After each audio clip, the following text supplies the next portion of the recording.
And we are live here, back with WSSEA, specifically with Splatoon today. We are on week 4 of this league, bringing you a banger matchup here of Central Kitsap versus Morton High Schools here.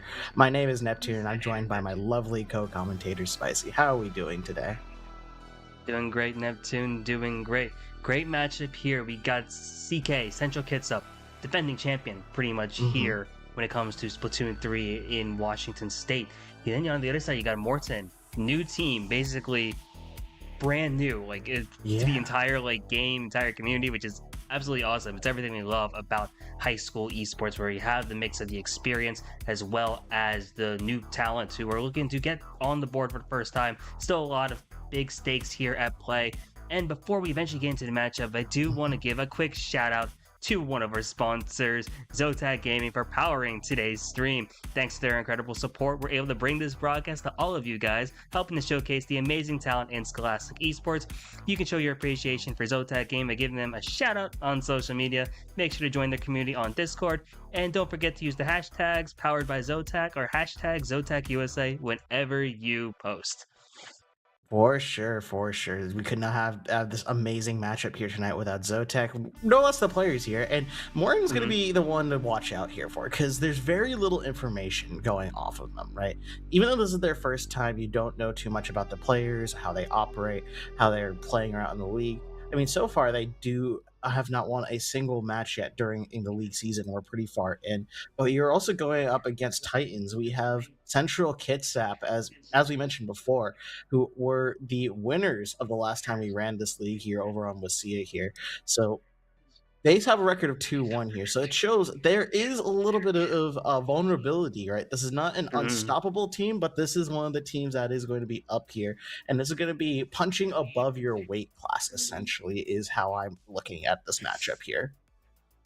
Yeah, and what a way for Morton to make some noise here. Central Kitsap is down one of their starters as well, so they are missing one of the main Ooh. core that they traditionally have used. And they still have some great players. They have a really deep bench, but yeah, a little different of a lineup. Meanwhile, Morton, they're only just going to be getting better with the experience. And one thing that immediately stood out to me was they seem to have a lot of confidence in what mode or what maps they are selecting. They did win the coin flip. We are starting on tower control, and they locked in Hagglefish Market, a very tried and true map mode combination here in Splatoon 3. Yeah, for sure. Generally speaking, when you look at a lot of competitive Splatoon events, TC Haggle is definitely a big staple for a lot of competitive modes being played here specifically. That second checkpoint is going to be one of the most difficult ones to break in the game. So I like to see what strategies teams enforce to be able to take over that tower and be able to ride it all the way to the end, coast to coast, and clear it here. I believe I saw Central Kitsap last time being able to use dualies, be able to secure a lot of stuff here, but perhaps things have changed. New time, new meta. We did get some patches recently as well, and some different things are more viable. Other things have been nerfed. Anything's on the table here, Spicy. Yeah, it's really interesting to think about that dynamic where, yeah, Central Kitsap is a defending champion, but Splatoon 3, before this spring 2026, we haven't seen them in action since fall 2024. You've mentioned the updates, you've mentioned the balance patch changes. We're not just talking about one patch, one update. We've had 4, 5 between that then and now, and it's so crazy to think about it. And now it's going to be awesome to see what do we have from each side. Central Kitsap here on the left, we got Morton here on the right. Immediately looking at these comps, what sticks out to you? Oh boy, the Decavitator and the Dynamo Roller are very strong weapon picks coming out from Central Kitsap right here. The Decavitator, as very scary of a weapon as I've seen plenty of time in Scholastic as well as collegiate esports here. But now you're kind of looking at Morton, and they have a triple shooter comp. So while they can have a lot of paint, it's going to be very difficult to contest a lot of these weapons, such as the Dynamo Roller, as they get this first pick and start riding this tower. Yeah, I'm watching the splatter shot here on Morton, who's basically the only main combatant here on that team. Having that Trizuka as a special is going to be paying dividends, as well as having bombs really here for this entire team. It's going to be their only way to getting any of these fights. But meanwhile, you're seeing why Central Kitsap is off to a great start. Having the tactical or having the bubble, multiple specials online, as well as having those picks able to win these team fights. They're already past that first checkpoint.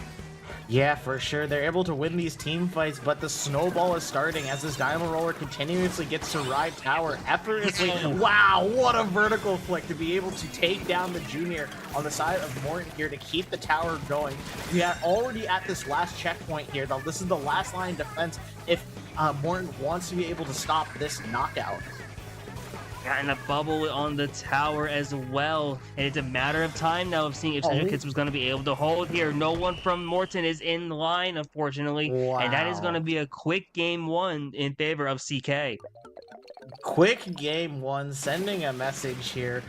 Central Kitsap looked very, very strong and comfortable with their weapon picks. It feels like every single one of these weapons had a purpose, and they were able to execute those roles and use their specials accordingly to be able to knock out in that tower control game. Because I was mentioning earlier, it's very difficult to clear some of these checkpoints in this game, but Central Kitsap had a plan, had the specials, executed them flawlessly, and just ran it all the way through. It was a sight to behold.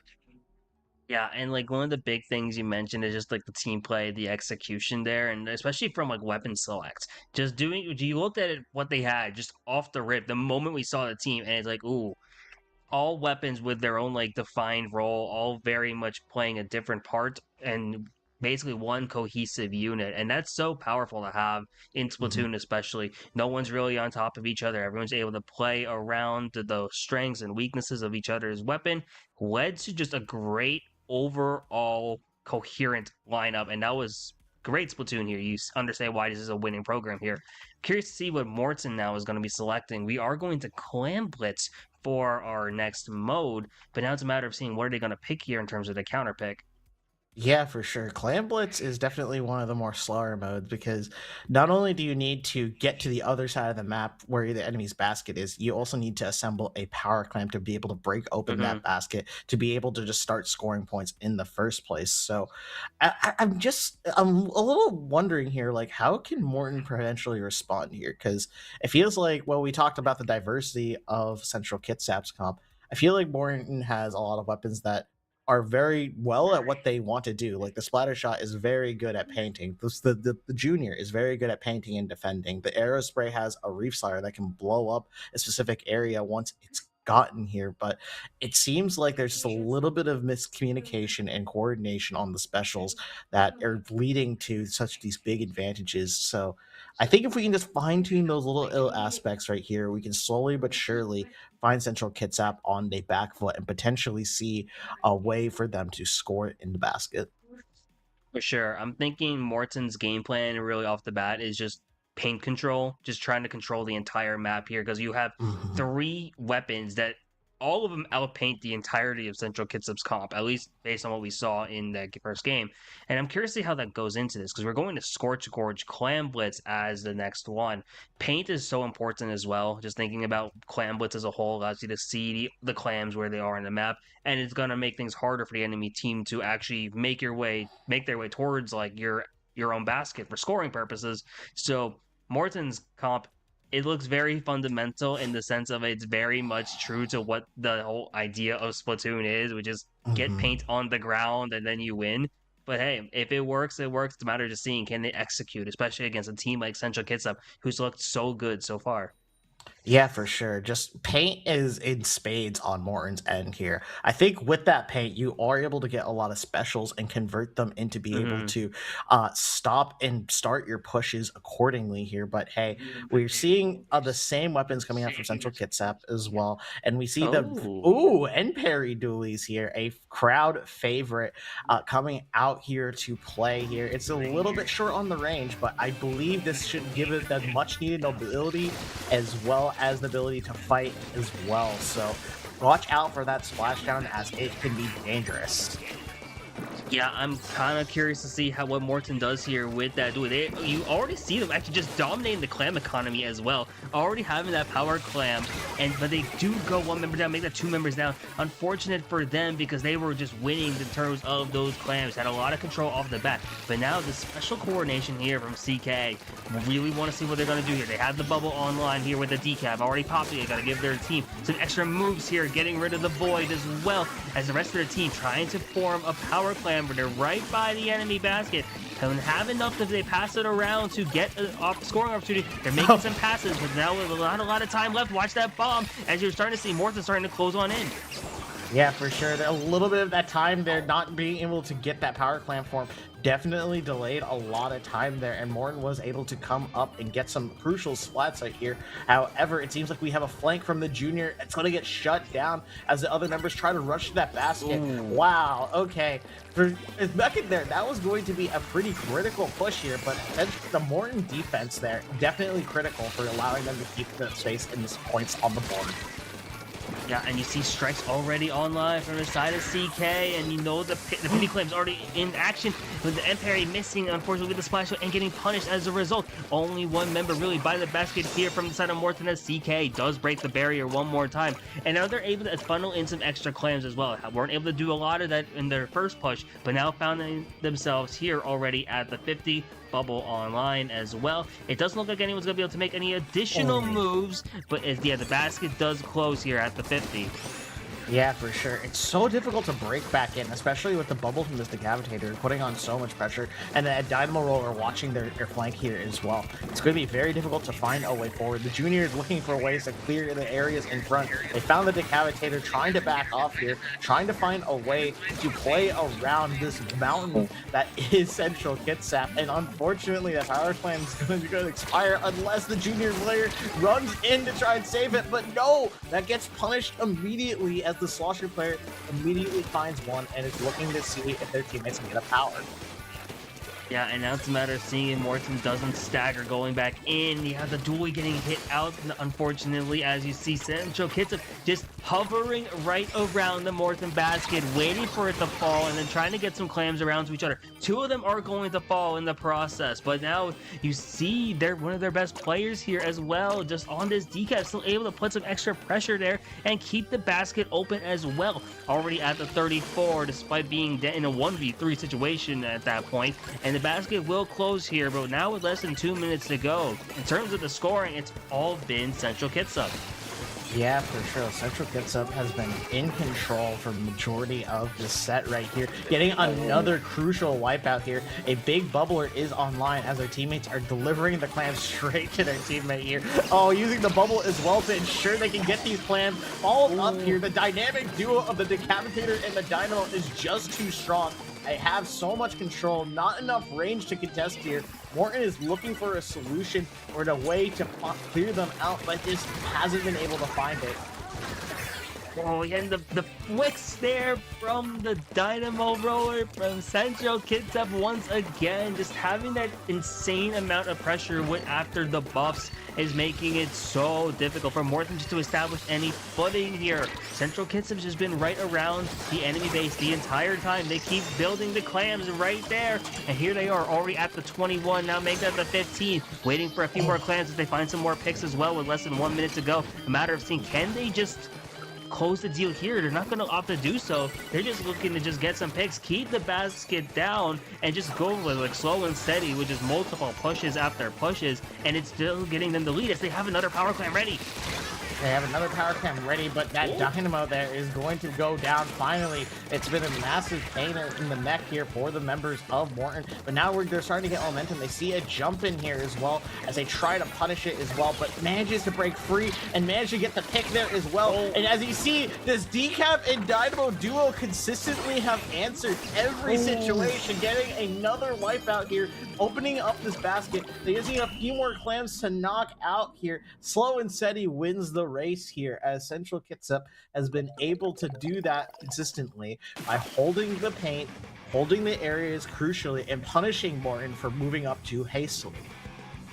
Yeah, and it's so crazy to just watch this duo here of HEO as well as Parzival. They got the fist bump earlier in game one, I believe it was them. So to see that duo especially pop off like they did in game two, it's so crazy to think about how they are playing, really. Like, just to see like that kind of like synergy at this level is really awesome to have. Yeah, for sure. It feels like every time Decapitator is going to be in a fight, the Dynamo is there to join them. So essentially, it's a trade for trade situation. A rich gets richer. Whoever already has the paint, whoever has control of the map, if they're trading, they kind of already keep what they already have. They keep the advantage state, is what I'm trying to say here. But Spicy, match point here, her 4. Wahoo World of all maps on the scene. What can you expect from this? I don't know what to expect at this point. If the camera was still on, you would have seen my jaw drop and like my eyebrows go up. I'm like, Wahoo World? I forgot that was even in the rotation for Turf War here. I haven't seen Wahoo World anything in so long. And like now we have an opportunity to really see how this gameplay is going to work here. I'm wondering if Central Kitsap's going to go for a more paint heavy comp now. They're doing great jobs in terms of the fighting. And they're going to have an interesting switch here going to this Splatoon wiper. And you're going to see the big swing come out here now from the side of Morton. Yeah, for sure. The Big Swing is going to be able to use that vacuum cleaner to hopefully help support the fights Morton is going to be taking here. But generally, the whole motto of Turf War is whoever gets the most paint at the end of the game, they're going to be able to win. So you can have a lot of scrappy fights, but can you have all the paint on the board? And you can definitely see that's exactly what both these teams are doing, and how much paint on the ground Morton is able to get is absolutely critical, especially around the middle area of the map where there's a constantly rotating center, as I see. Yeah, I'm watching X-Bombs, especially here on this bucket now from Central Kitsap. Having a special that's really important in Turf War with those tri-strikes is going to make it so difficult as well. And watch the upper like things in the map here as well, and the overhead, and you see all the specials just in play from Central Kitsap. They had the tactical pop from that Dynamo. The strikes were coming out now too as well, and it looks fairly even just off the board here. If they end up in a team fight, it does lean in the favor of CK, but Morton does have an extremely high paint comp. Like, they are very prepared for Turf War here. It's a matter of just, can they stay alive to keep the paint on the ground? Yeah, for sure. I really like this flank here from the junior, being able to get already into the enemy base and get quite a lot here. We do have a fight here in mid where the Dynamo Roller is trying to ward off the splatter shot here, but notice now that the nerfs on the Dynamo are not going to allow it to swing too many paint shots here as well. But hey, we also have the Slosher being able to just clean up a little bit. We're worrying more about the finer details, so when the final fight happens in that last minute, we're going to be able to focus on the main areas and paint up here. We're having a fight here already, and the Dynamo getting another crucial pick here. Going to be able to get Central Kitsap an advantage here already coming into the last minute here.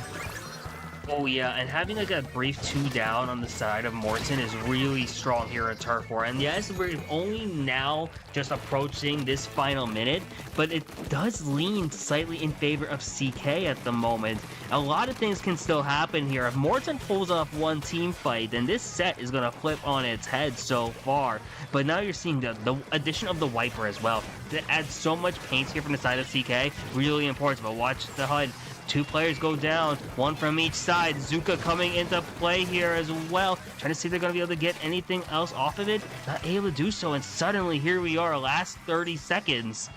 Last 30 seconds, it seems like Morton is opting for the rat approach, trying to get around these enemies. We have a vacuum cleaner come out a little preemptively, looking to see if they can stop the enemy from painting, but no, Swiper just comes around the back and already tries to shut that down here. We already see many members in the base trying to clean it up here. Dynamo typically doesn't use the roll mode, but it has to be able to use it to try to get as much turf down on the ground as possible. 2 members of Kitsap, they'll already go down here. They're going to be a little bit in danger here, Spicy, but hey, it's going to be coming down to the last couple of seconds here to see if Morton was able to paint off enough and clean up. But looking at the little bit here, I think it's going to be Kitsap taking it at 48.8% to 35.9%. Wow, Spicy, that was exhilarating. Yeah, CK, again, just having enough to seal the deal there. You didn't see them put Morton in the danger category until like the very end. So I do want to give a lot of Yes. props to Morton for keeping it close, because in Turf War especially, you think about how it's a 3-minute game. It's so you actually have Mhm. to play all 3 minutes. One of the big things you'll see is the team that wins a fight is usually going to put the other team into danger, which means they have a bigger paint Mhm. lead. But Morton was always able to hold strong. So Turf War seems to be very much in favor of that team, and they have a lot of potential in that regard. But yeah, all the credit to CK. 3-0, defending champions for a reason. And I'm curious to see who they ended up losing to earlier this year, because yeah, they're looking good as we approach like the later half of this season. Yeah, for sure. We're wrapping up week 4 here over on WSSEA as well. But remember, this Splatoon's not the only thing going on here, Spicy. I believe we have Overwatch coming up tomorrow as well as Smash Bros. The day after. So we do have a lot to look forward here in terms of Scholastic Esports. But before we go, we do have one more shout out we have to give here, thanks to the cast here. This broadcast is part of LandFest Scholastic Esports program, a program that supports this league and many others. Since launching, LandFest has delivered over 300 broadcasts to Scholastic leagues in Washington and Indiana. We provide these broadcasts free of charge to the league, schools, and teams we cover, and your generous donations make this all possible here. We got to give a shout out to LandFest because every $200 raised covers the operating cost for one regular season broadcast. If you appreciate your work, scan the QR code on screen and donate here today. Yeah, always big thank you to LandFest as well as everyone for making this stream happen, making WSSEA happen. Couldn't be doing this without everyone who is watching behind the scenes and obviously playing. So, as you mentioned, Neptune, we got Overwatch tomorrow, we got Smash Ultimate on Thursday, and we're back for Splatoon on Tuesdays as well. So, with that in mind, it's going to be a bit for the viewers until they see us. Where can the great people of this scene find you, Neptune? You find me at Neptune-TV over on Blue Sky. I've been on and off a little bit lately with the scene, but I have been participating in many other Splatoon events as well as helping with the collegiate side as well. But enough about me, Spicy. Sorry, just what about you? Where can the find people find you? Yeah, you can find me at various socials at 2SpicyVM, at 2SpicyMK, often with Splatoon, but also involved with other aspects of Nintendo esports, especially at the high school and collegiate levels. That wraps up the coverage here for WSSEA Splatoon 3. Stay tuned because we will be back tomorrow with some Overwatch action. See y'all.